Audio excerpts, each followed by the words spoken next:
Hello and welcome back to Sunless Sunday, where we sail the Sunless Sea with me, Bardon, and Lady Sakura. Right, let's pop into Wither. Let's gather some intelligence.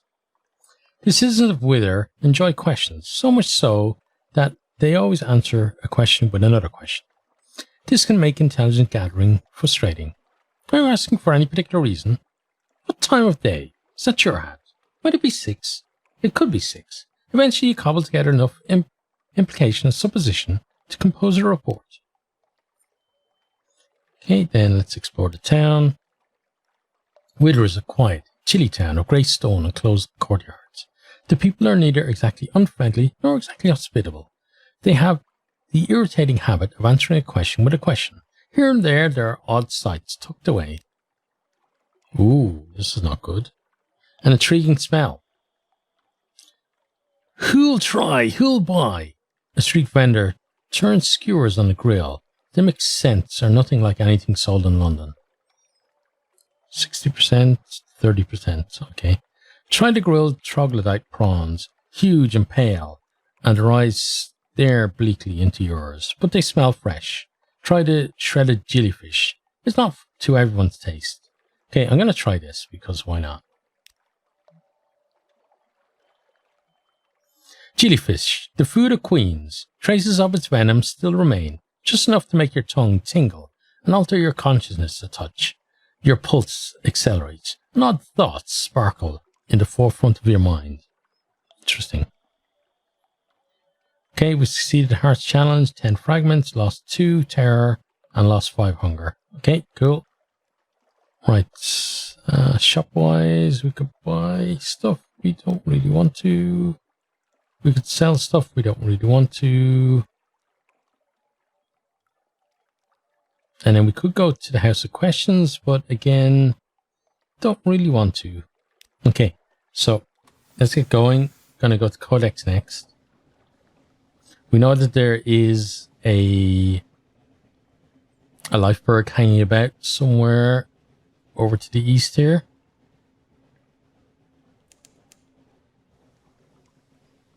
It may have gone, maybe they're gone up around to the north or maybe just further down south. Because a lot of the time it does hang around kind of south of this area here.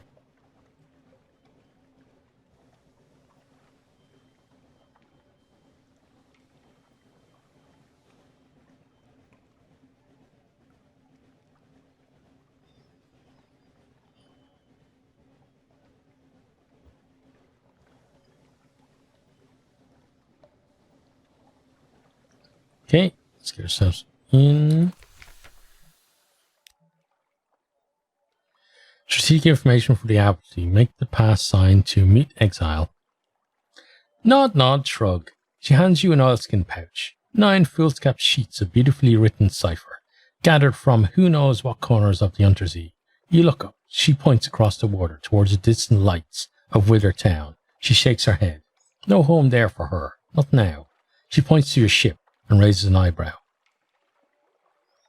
So, we now have 1 strategic information. An exile aboard. A mute exile wants to join your crew. Will you permit it? We can't. She's going to curse us, right? Okay, refuse. She shrugs and turns away. You can't see her face. Does she even care? You're a long way from everywhere that matters. Okay, let's get our port report. No one will speak. This is a challenge. Silently forthright, the exiles see many come, fewer leave.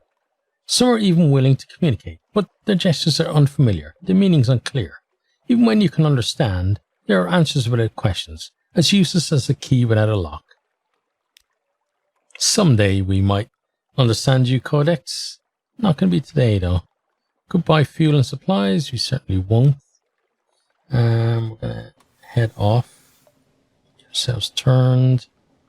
Now, I'm interested enough to actually go and have a look to the north here to see what the situation is in terms of would we actually be able to get off the map up there.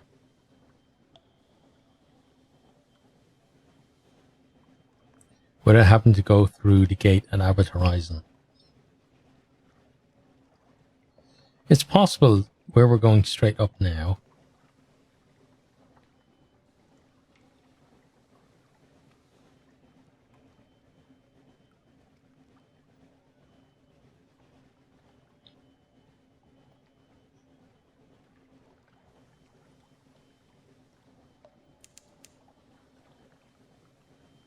Yeah, I think you'd actually be able to do it.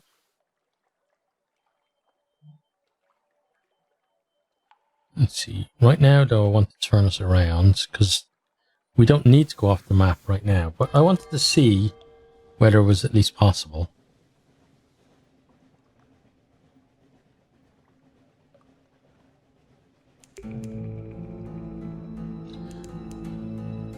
First round.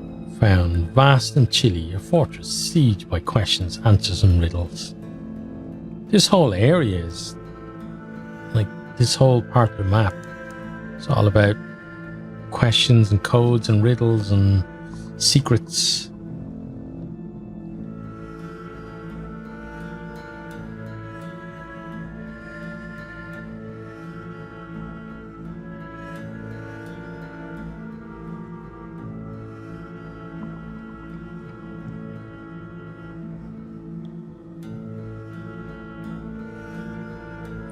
So we're going to do the usual thing of getting this down to 0 while we're here.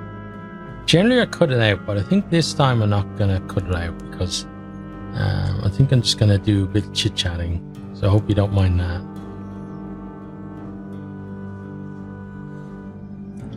It's been a while since I had a proper chit-chat on my videos. Generally, like the last kind of week or two, I've been pretty busy with work and got other projects I'm working on as well other than my YouTube stuff. So it's kind of a case where it's very hard to actually find a moment just to take a breath. So it'd be nice just to have a chit chat now. So we'll take well, first of all, we'll get our port report. What are the squatters up to? Bickering amiably. Not all are Arimi or Withern. There's the odd researcher, the occasional deranged ice sculptor. Now and then, a very cold, very sad rubbery man. But for the most part, an atmosphere of friendly rivalry reigns. Okay, and then we'll take tea with the squatters. Some of them wear the robes of Arimi riddlefishers. Some look like Withern folk, but even more ragged. But they do seem a little more practical than either of those peoples. A surprisingly warm welcome. We're keeping the steps for the Game of Truths, a helpful riddlefisher explains, as she fills your cup for the 3rd time. Every year the people of Irem and Withern meet here for, she pauses, contests. She finishes vaguely. The difference between a question and a riddle. One day someone will prove themselves enough to enter the castle. You spend a pleasant few hours, while the tea is supplemented with Iremi liqueurs, pale Withern beer, and something the riddlefisher describes blandly as snake cake. They offer you fuel and supplies before you leave. We have enough to spare, the riddlefisher grins. From time to time a captain gets lost and comes up here. We always feel bad for them.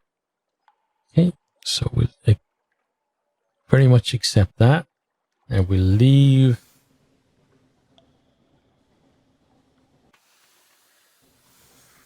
That's something I actually want to do is I want to try going here once and turn ourselves around. Because normally I go out to sea, but I think being here is probably going to be better for us, right? Overall.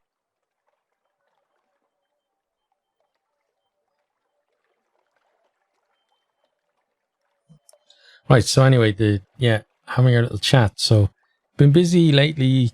If you don't know, I'm an English teacher here in Japan.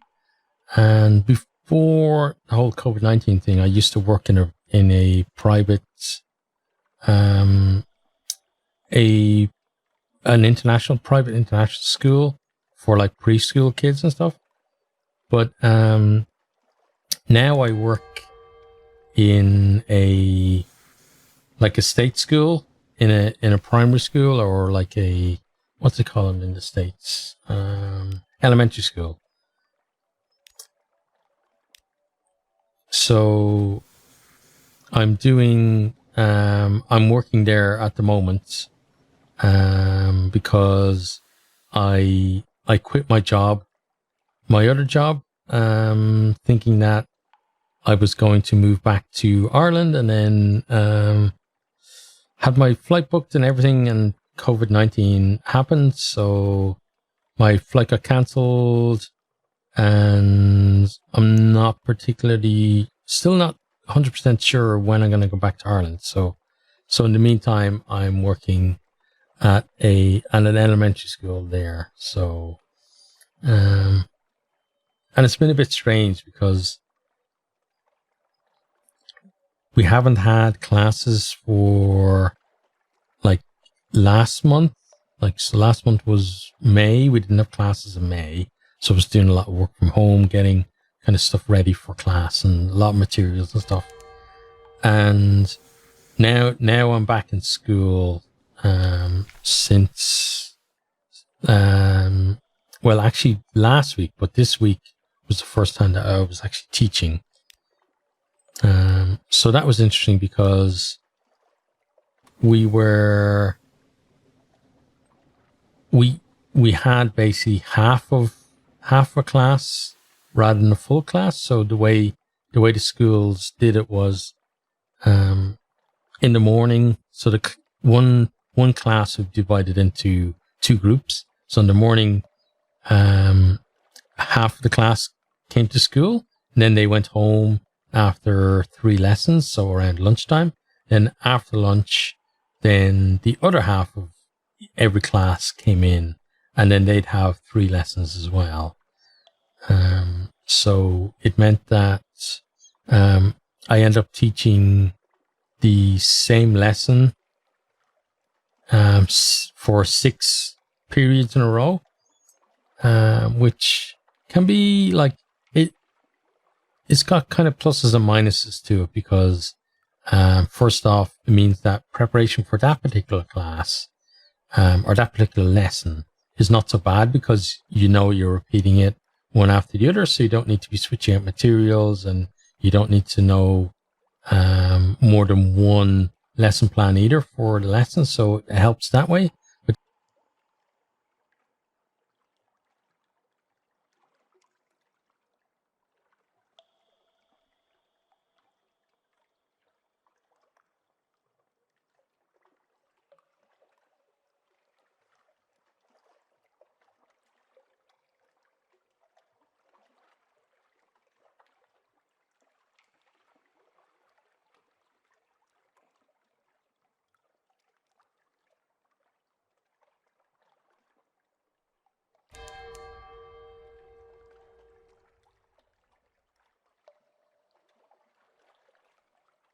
But happy.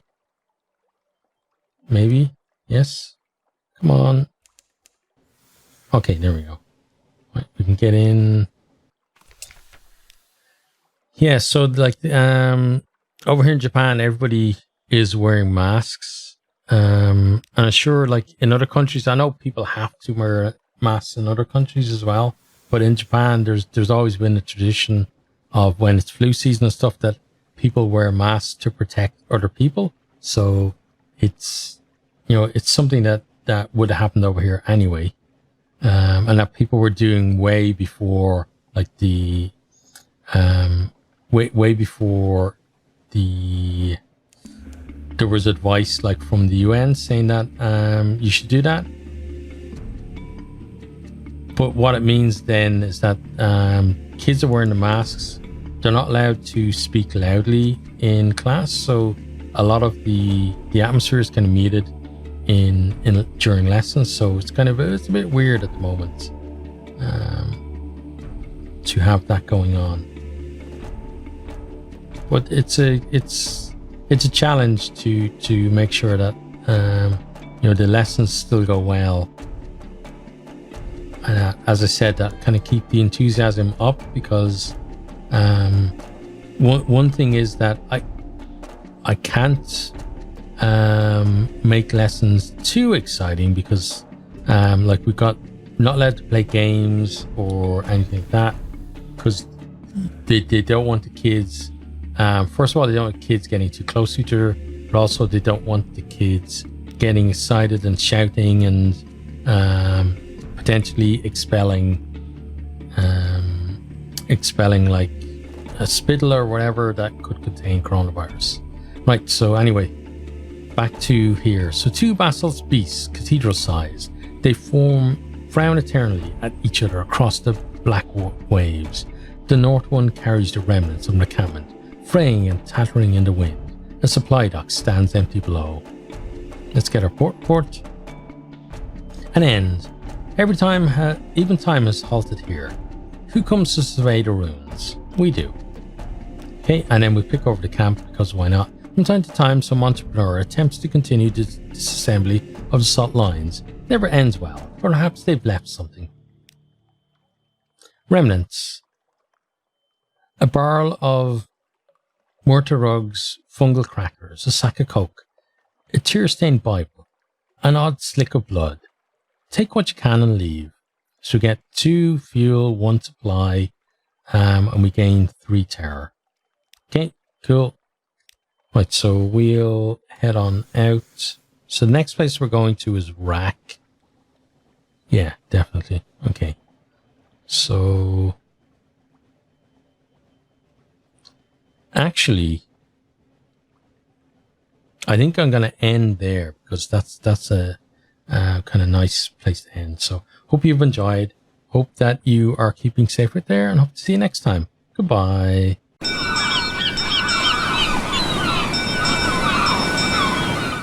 Thanks for watching this video. I hope you enjoyed it. If you did, maybe you'll hit the subscribe button there on the right and check out some other videos here on the left.